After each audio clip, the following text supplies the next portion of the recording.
Hello student. Solid waste management में आज हम समापन विधियाँ या डिस्पोजल मेथड्स टॉपिक को कवर करेंगे। इसमें मुख्य रूप से 8 प्रकार के मेथड्स बताए गए हैं।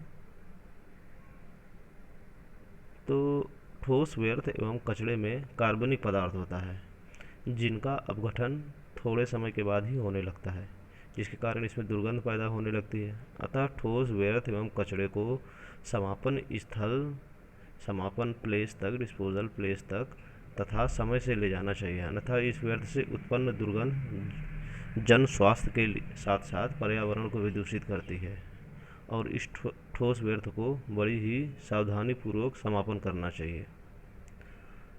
ठोस व्यर्थ के समापन की निम्न विधियां हैं, जैसे जलाना, इंसिनरेशन, पीसना, ग्राइंडिंग और पल्वराइजिंग, स्वच्छ भूमि भराव, सैनिटरी लैंडफिल और कंट्रोल टिपिंग, और चौथा है ढेर लगाना, डंपिंग, और पांचवा है भ्रंशोद्धार या निस्तारण, साल्वेजिंग, छठवां है कंपोस्ट बनाना, कंपोस्टिंग, सातवां है न्यूनीकरण, रिडक्शन, आठवां है समुद्र में समापन। तो पहला मेथड्स जानते हैं।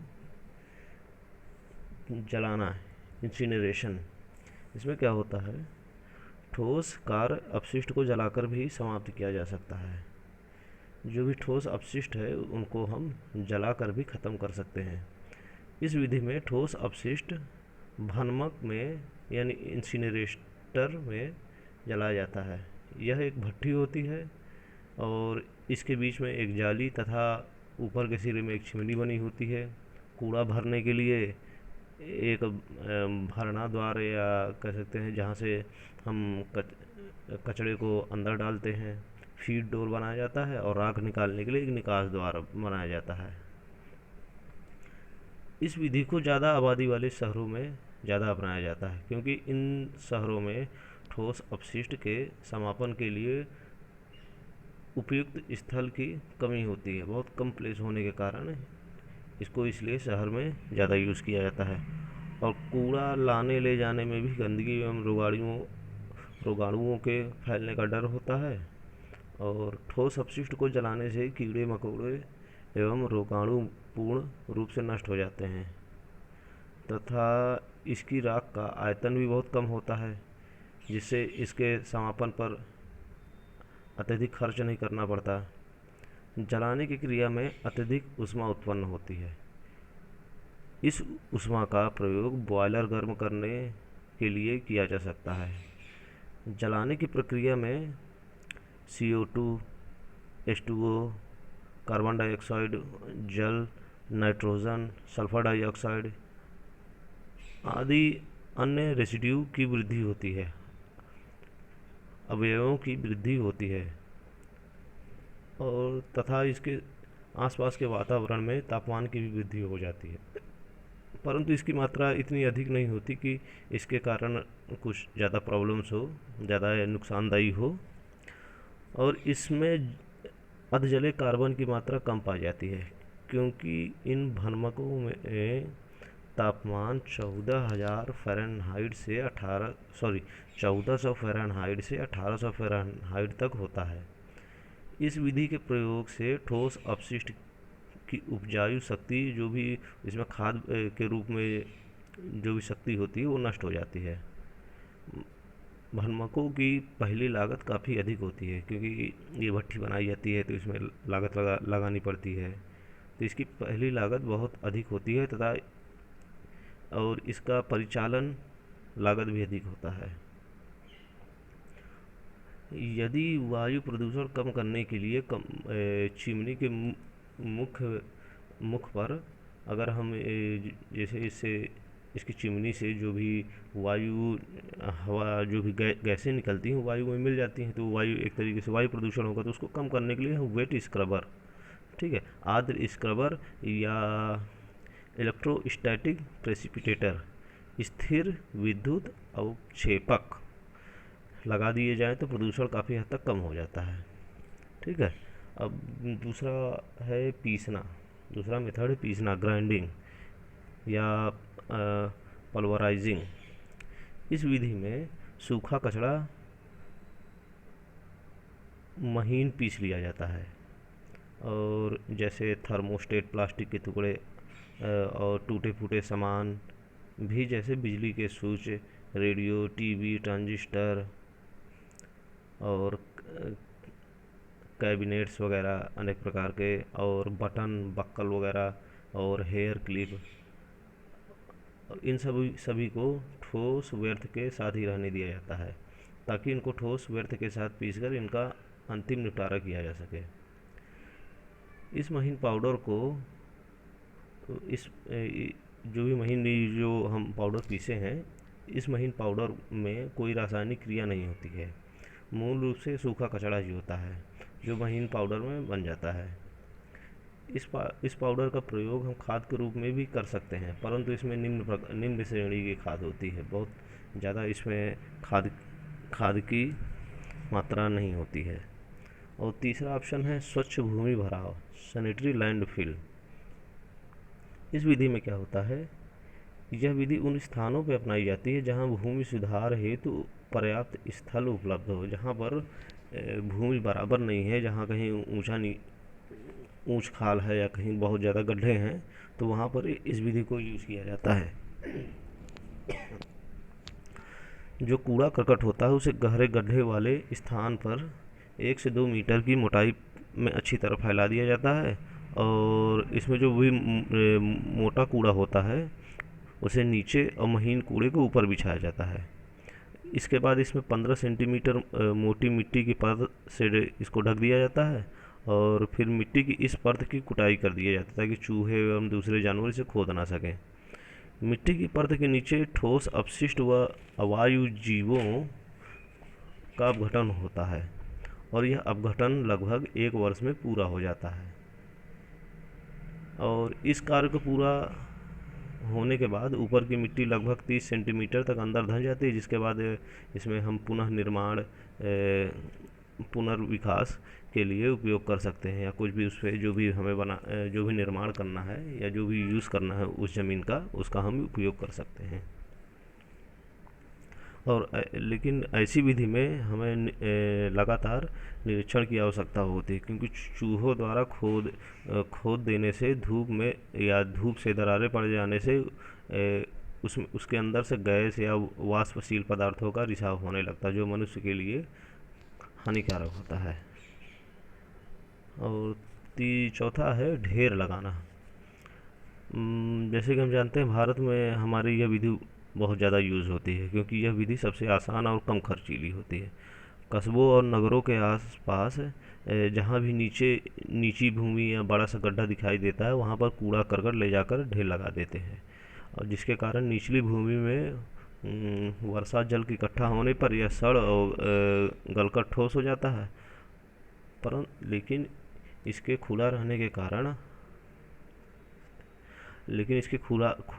कारण अस्वास्थ्यकर परिस्थितियां उत्पन्न होती हैं, मतलब जो कि हमारे स्वास्थ्य के लिए अच्छी नहीं होती हैं। जैसे मक्खी, मच्छर एवं कीड़े मकोड़े फैलते हैं, जिससे बीमारियां फैल जाती हैं, और जैसे हैजा, मलेरिया जैसी बीमारियां फैलती हैं मक्खी मच्छरों के कारण।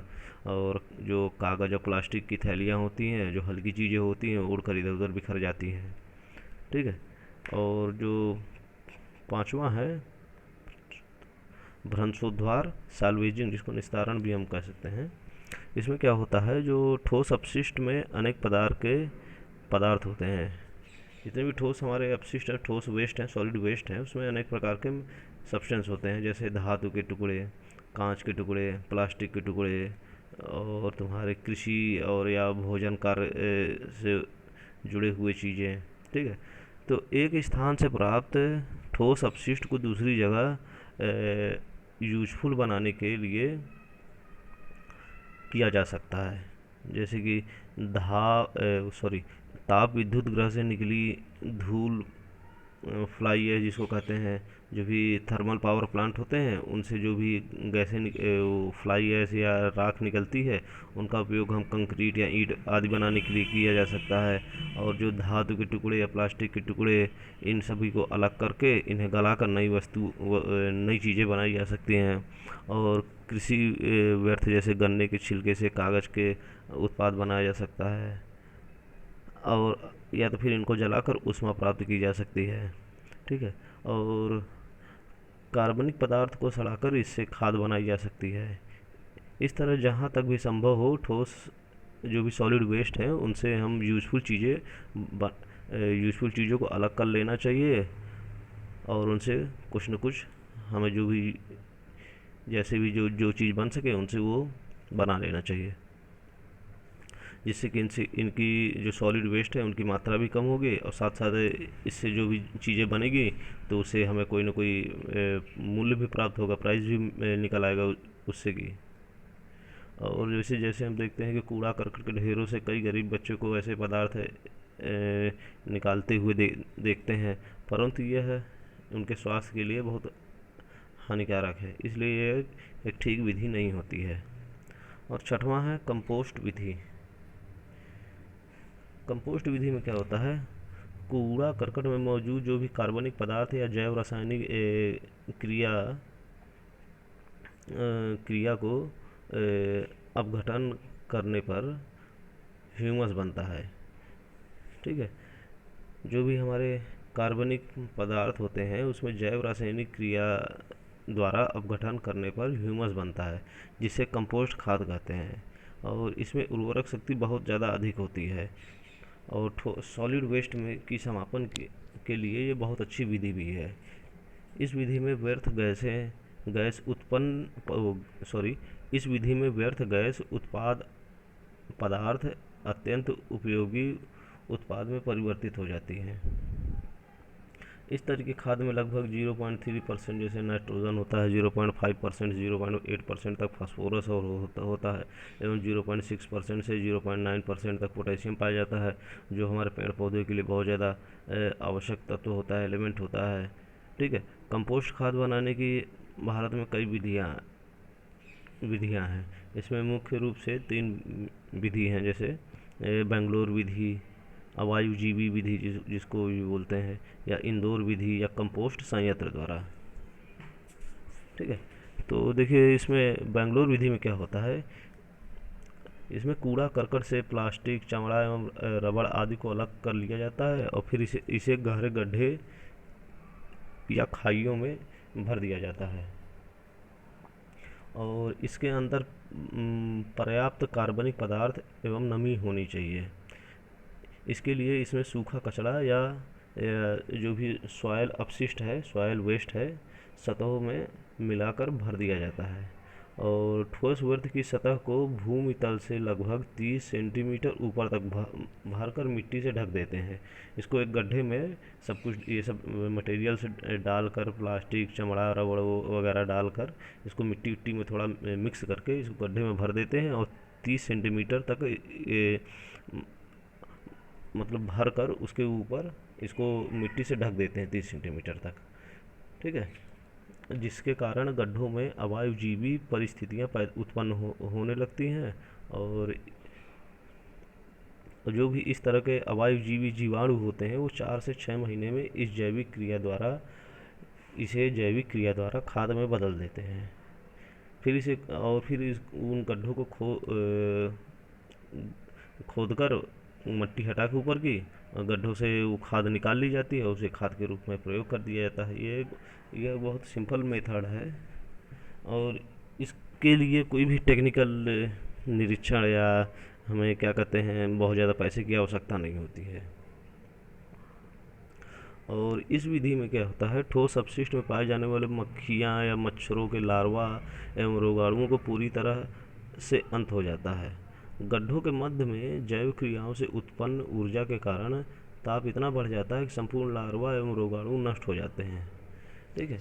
तो इसमें जितने भी हमारे लार्वा होते हैं, मक्खी और मच्छर के, ये सब क्या कहते हैं नष्ट हो जाते हैं, क्योंकि जो भी इनसे गैसें निकलती हैं तो उससे ये लार्वा ख़त्म हो जाते हैं। परंतु ऊपरी भाग में ऐसा नहीं होता है, क्योंकि ऊपर तक गैसें नहीं जा पाती हैं, और उसमें कुछ रोगाणु जो होते हैं वो शेष रह जाते हैं, और जिससे कि मीथेन गैस बनने लगती है।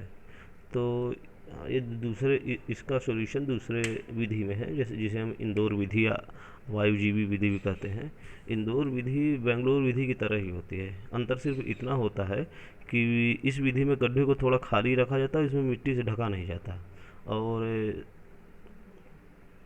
और एक हफ्ते बाद इसमें इस गड्ढे के जो भी कूड़ा करकट है उसे उल्टा पलटा जाता है, जिससे इसके जो भी वेस्ट होते हैं ठीक प्रकार से वायु के संपर्क में आ सके और मिश्रण को अच्छी प्रकार से मिलाया जाता है, जिससे कि इसमें मौजूद जो भी लार्वा या रोगाणु होते हैं पूरी तरह नष्ट हो जाते हैं। और वायुजीवी अपघटन में कार्बन डाइऑक्साइड एवं अमोनिया गैस बनती है। इसकी निकास की उचित व्यवस्था करके इसे भी काम में लिया जा सकता है। इससे जो भी कार्बन डाइऑक्साइड या अमोनिया गैस निकल रही है उसको अगर हम उचित व्यवस्था कर लें कोई, ठीक है, तो इससे हम इसको यूज़ भी कर सकते हैं इन गैसों का। और इस विधि में 15 से 20 दिन में ही कंपोस्ट खाद तैयार हो जाती है। और तीसरा है कंपोस्ट संयंत्र का यूज़ करके। इस विधि में क्या होता है, इस विधि में सूखा कचरा एक बेल्ट कन्वेयर होता है में होकर पट्टा पट्टा होता है, बेल्ट होता है, वो हमेशा चलता रहता है, उससे होकर गुजरता है। और एक शक्तिशाली बहुत पावरफुल मैग्नेट्स होता है जिसके कारण हम लोह पदार्थ को अलग कर लेते हैं। और इसके बाद कांच, रबड़, प्लास्टिक, इन सब चीज़ों को हाथ या किसी मशीन के द्वारा या छन्ने से हम इनको अलग कर लेते हैं। इसके बाद शेष कचरे को हैमर मिल या चूर्ण कारण में महीन कर लिया जाता है। ठीक है, कोई बहुत बड़ा हथौड़ा हो या कोई मिक्सचर हो जिसमें हम इसको महीन पीस लेते हैं। फिर इसे बैलास्टिक सेपरेटर में अति महीन कर लिया जाता है। एक और मशीन होती है बैलास्टिक सेपरेटर, इसमें और ज़्यादा फिर इसको महीन कर लेते हैं। अभी तो हमने हैमर से थोड़ा उसको तोड़ा है, ठीक है, उसका महीन किया है, लेकिन उतना ज़्यादा महीन नहीं हुआ है, ठीक है, दरदरा है मान के कह सकते हैं। फिर इसको एक प्लास्टिक सेपरेटर एक मशीन होती है, उससे बहुत ज़्यादा महीन हो जाता है। और फिर इसमें सूखा अथवा गीला स्लूज मिला देते हैं, जिसके कारण इसमें वांछित ताप एवं नमी पर इसमें झाग उत्पन्न करा देते हैं, फर्मेंटेशन कराते हैं इसको, ठीक है। फिर 7 दिन बाद इसमें वायुजीवी परिस्थितियाँ उत्पन्न करा दी जाती हैं और फिर 15 से 20 दिन में कंपोस्ट खाद बनकर तैयार हो जाती है और इसे बोरे में भरकर बाज़ार में बिक्री के लिए भेज दिया जाता है। और ये जो खाद होती है ये बहुत उच्च श्रेणी की होती है, ठीक है। और 7वां मेथड है हमारा रिडक्शन। इस विधि में क्या होता है, इस विधि में जो भी हमारे सॉलिड वेस्ट है उनको उच्च दाब वाले क्रशरों में निचोड़ा जाता है, जिससे इसमें ग्रीस, एक तरह की ग्रीस निकलती है और बाकी बचा हुआ पदार्थ को हम खाद के रूप में उपयोग में लेते हैं। और इस ग्रीस का हम यूज़ क्या करते हैं, ग्लिसरीन और मोमबत्ती बनाने में करते हैं। और 8वां है समुद्र में समापन। इस विधि को समुद्र के किनारे बसे शहरों में ही अपनाया जाता है, ठीक है। कूड़ा करकट समुद्र किनारे से दूर ले जाकर डाल दिया जाता है। इससे निस्तारण के लिए समुद्र का प्रयोग एक प्राकृतिक सिंक के रूप में किया जाता है, एक नेचुरल सिंक के रूप में इसका यूज़ किया जाता है। और जिससे समुद्र इकोसिस्टम विशेष रूप से महाद्वीपीय चबूतरा एवं नदियों के मुहाने प्रभावित हो रहे हैं,